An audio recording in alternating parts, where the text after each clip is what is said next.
Samajwadi party महिला विरोधी है, दलित विरोधी है, नौजवान विरोधी है। इनको अपना परिवार दिखाई देता है और कोई परिवार नहीं दिखाई देता है।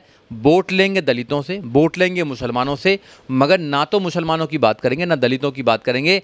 अगर विपक्ष का नेता कोई बनाना होगा विधानसभा में तो वो पांडे जी को बनाएंगे। तो ये सोचना चाहिए हमारे लोगों को कि वोट जो है तुम दे देते हो किसी को भी, वो वोट नहीं देना है। इस वोट के लिए बाबा साहब डॉक्टर अम्बेडकर ने अपने 4-4 बच्चों की कुर्बानी दी है। इस वोट के लिए आपके लिए बहुत लड़ाई लड़ी है बाबा साहब डॉक्टर अम्बेडकर ने। इसलिए इस वोट को सुरक्षित रखिए, वोट किसी को मत दो, वोट केवल हाथी के चुनाव चिन्ह पर लगाइए।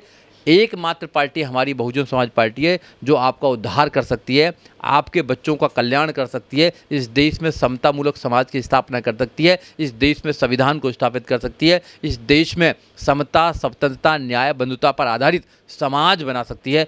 और कोई पार्टी नहीं है। लोग कह रहे हैं कि घर टूटे मुसलमान का, मॉब लिंचिंग हो मुसलमान की, घर टूटे दलित का, मॉब लिंचिंग हो दलितों की, और वोट जो है ले लेंगे दलितों का, मुसलमानों का, समाजवादी पार्टी के नेता। जब अधिकारों की बात आएगी, हकों की बात आएगी, तो पांडे जी को बैठा दिया जाता है कुर्सी पर।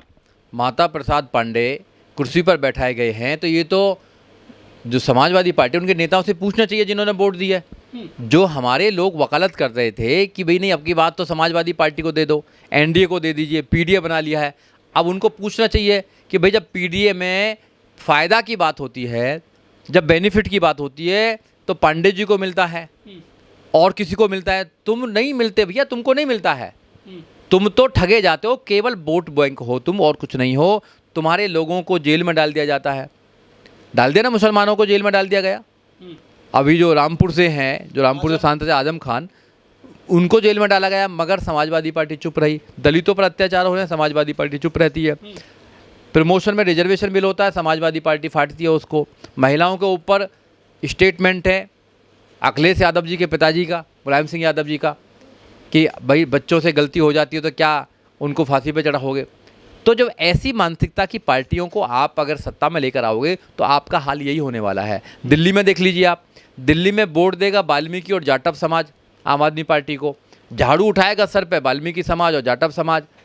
मगर जब राज्यसभा जाएंगे तो पांडे भी जाएंगे, या जाएंगे गुप्ता जी जाएंगे, या ठाकुर जी जाएंगे। ना तो मुसलमान जाएगा, ना ओबीसी जाएगा, ना दलित जाएगा।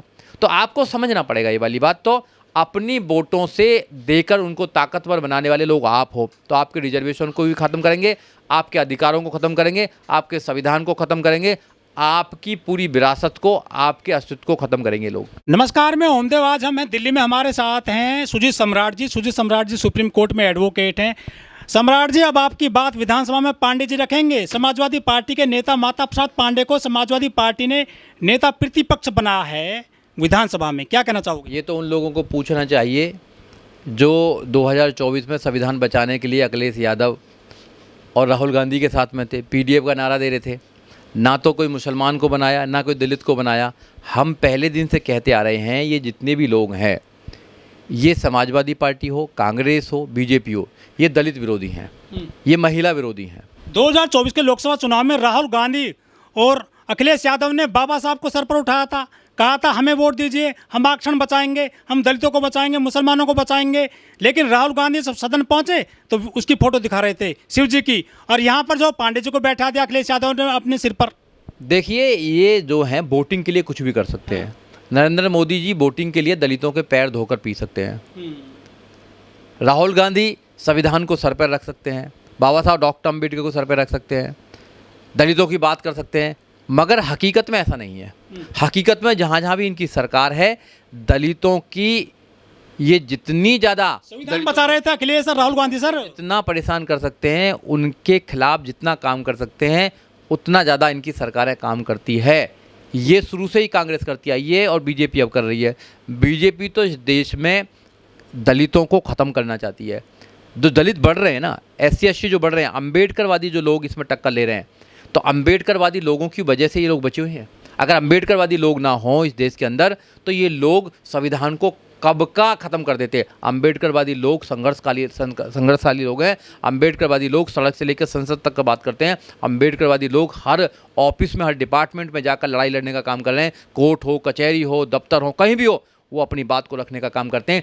इसलिए जिसने भी बाबा साहब डॉक्टर अम्बेडकर की बात को माना है, जो अम्बेडकरवादी बना है, वो मुक्त मानव बन गया है, वही लड़ाई लड़ सकता है, वही संघर्ष का मतलब समझता है, वही आज़ादी का मतलब समझता है, वही संविधान का मतलब समझता है, वही विज्ञान का मतलब समझता है, वही तर्क का मतलब समझ सकता है। और जो अम्बेडकरवादी बना ही नहीं है, जो ढोंगवादी है, जो आशावादी है, ये ना कि भैया मेरे को कुछ भगवान कुछ कर देगा, तो उनसे क्या उम्मीद करेंगे कि वो लड़ाई लड़ेंगे ऐसी व्यवस्था से?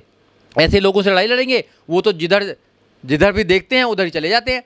अरे ये वोटिंग का अधिकार राजा बनने के लिए दिया है, जो जिसका राजा होता है कानून उसका चलता है। बाबा साहब डॉक्टर अम्बेडकर ने कहा कि अपनी दीवारों पर जाकर लिख दो तुम्हें इस देश का शासक बनना है। क्यों शासक बनाना चाहते थे? क्योंकि तुम्हारे अधिकारों को ये खत्म करेंगे। कम से कम तुम अपने अधिकारों को तो बचा लो। जो बाबा साहब डॉक्टर अम्बेडकर आपको संविधान में अधिकार देके गए हैं, अगर तुम उनको भी नहीं बचा पाओगे संविधान के माध्यम से, वोटिंग के माध्यम से, डेमोक्रेसी के माध्यम से, क्या बचाओगे तुम तो और तो कुछ बचने वाले हैं ही नहीं। जो हमारे पास में विरासत है उसको तो बचा लो, कम से कम उस संविधान को बचा लो। वोट के चक्कर में दूसरों को वोट देते हो। अरे वोट मत दो किसी को भी, वोट, नोट और दान और मतदान मत दो किसी को भी। दान और मतदान केवल बहुजन समाज पार्टी को दो, बहुजन समाज के उन वीरों को दो, उनको पार्लियामेंट भेजने का काम करो जो तुम्हारी आवाज़ उठाने का काम करें वहाँ पे। ऐसे गुलामों को भेजने का काम मत करो जो दूसरे पट्टा डाल लेते हैं दूसरे उनके गले में। अखिलेश यादव ने कहा था हम तो शूद्र हैं, हमारा बंगला धो दिया, हमारा ऑफिस धो दिया, उसके बावजूद सिर पे बेचो पांडे जी बैठे हैं उनके। केवल ये इमोशनल बेनिफिट लेने के लिए ऐसा बोलते हैं। वो अपने आप को शूद्र उद्र नहीं मानते हैं। सारा कर्मकांड, उनको ग्वाला बोला जाता है, भैंस पालने वाला बीजेपी के लोग कहते हैं। कांड, सारा कर्मकांड वो आज भी माता प्रसाद पांडे जी के द्वारा ही कराते हैं, उनके भाई भतीजों के द्वारा ही कराते हैं, ब्राह्मणों से ही कराते हैं। वो कहाँ के दलित हैं? सब कुछ उनके अंदर आज भी वही मानसिकता है। मानसिकता कोई बदली नहीं है, वही मानसिकता आज भी उनके अंदर ही। पहले तो मानसिकता बदलनी चाहिए, पहले परिवार से निकलकर समाज में सामाजिक बनना चाहिए। तो अभी कहाँ है? एक परिवार की पार्टी, एक स्टेट की पार्टी है, वो केवल दलितों को ख़त्म करना चाहती है। क्योंकि बहन कुमारी मायावती जी 4 बार मुख्यमंत्री उत्तर प्रदेश की रही हैं। जो शासन बहन जी ने उत्तर प्रदेश में किया है, आज तक किसी सरकार ने नहीं किया है। जो शासन, प्रशासन, अनुशासन बहन कुमारी मायावती जी का था, जो न्याय बहन कुमारी मायावती की सरकार में था, जो एजुकेशन का स्तर बहन जी की सरकार में था, जो रोजगार देने का तरीका बहन जी का था, वो आज तक उत्तर प्रदेश में किसी भी सरकार का नहीं हुआ है। इसलिए समाजवादी पार्टी चाहती है कि बहुजन समाज पार्टी कमज़ोर हो। बहुजन समाज पार्टी कमज़ोर होकर इस समाज में जो दलित समाज है, जो SC ST समाज है, उसमें फूट डालो, शासन करो, उसका मजा उठाओ फिर। लेकिन अखिलेश यादव ने कहा था कि जितनी जिसकी संख्या बारी उतनी इसकी हिस्सेदारी। ऐसे तो जो है ब्राह्मण तो 3% है, उनको तो बैठने को अधिकार ही नहीं था कुर्सी पर विधानसभा में, उनको कैसे मौका दे दिया अखिलेश यादव ने? ये तो मैं, I am not a correct person to answer this.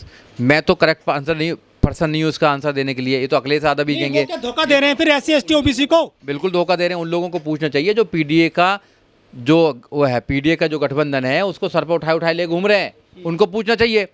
जो अखिलेश की बड़ी बढ़ाई करते हैं, PDA की बड़ी बढ़ाई करते हैं, समाजवादी पार्टी की बढ़ाई करते हैं, भैया आप तो यही करेंगे, ये संविधान को बचाने का निकल गई ना, सबके सामने आ गई, सबके सामने आ गया कि क्या होने वाला है। तो इसलिए आज भी समय है अपना, आज भी कहीं निकला नहीं है, आज भी सुधर जाओ, आज भी अपने घर को बचा लो, आज भी अपने विचार को बचा लीजिए, बाबा साहब डॉक्टर अम्बेडकर के विचार को बचा लीजिए, आज भी संविधान को बचा लीजिए। मौका 5 साल के बाद आता है, 2027 में भी आएगा, 2029 में भी आएगा।